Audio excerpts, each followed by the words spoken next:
Hey, this is Decided, and I know I normally don't do these type of reviews, especially on something that hasn't been released yet, but it was just the nostalgia of it all. Now, I'm not a big fan of the new Turtles, and I do know where most of the source material came from, but I was a big fan of the 1987 version of the Teenage Mutant Ninja Turtles because, well, back when I was a kid, and I enjoyed watching this show, and it was a really fun show. But when I heard that they were crossing the new animated series with the original animated series, I just had to go and see this because it was, and if they could even possibly do it. And now that I've watched it, and I'll post a link onto the side to the director's cut, and I recommend anyone to go watch it. It was a really fun and interesting video to say, and if it ever comes on DVD, I would recommend it. But it was just a fun all experience, especially when looking at the older version and the newer version. And there were some things that were wrong, like none of the original voice actors, like the Uncle Buck guy from Prince of Bel-Air, didn't reprise his role as Shredder. Instead, they had to go get all new voice actors to fill in the voices, and they did a pretty good job.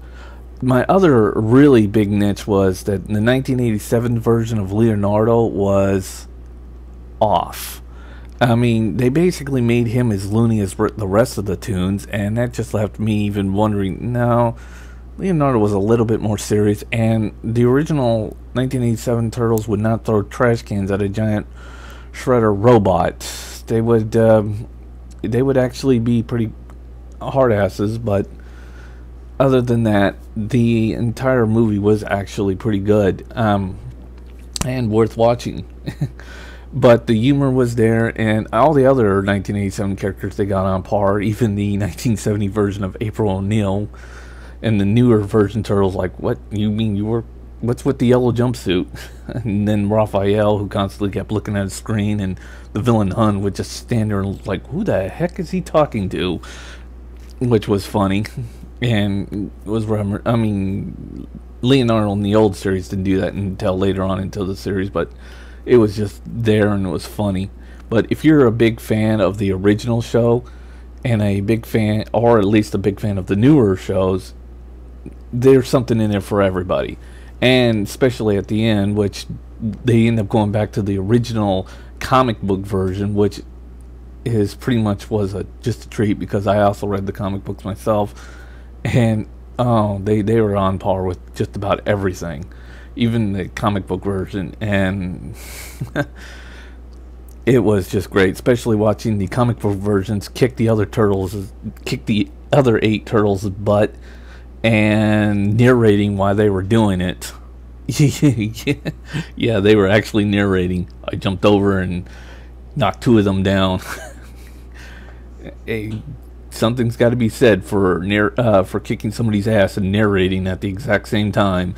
But I'm not going to spoil any of the show, but I'll post the link to the side, and I recommend anyone who's at least a fan. And not only that, they also had little where they showed the whole multiverse of Turtles. They showed just about every Turtles, even including the live action movies, the live action TV show, which unfortunately crossed over with Power Rangers, God, and as well as the anime, the Japanese anime cartoon that even had them on there, and it just had them all. But yeah, I recommend it, and thanks for listening.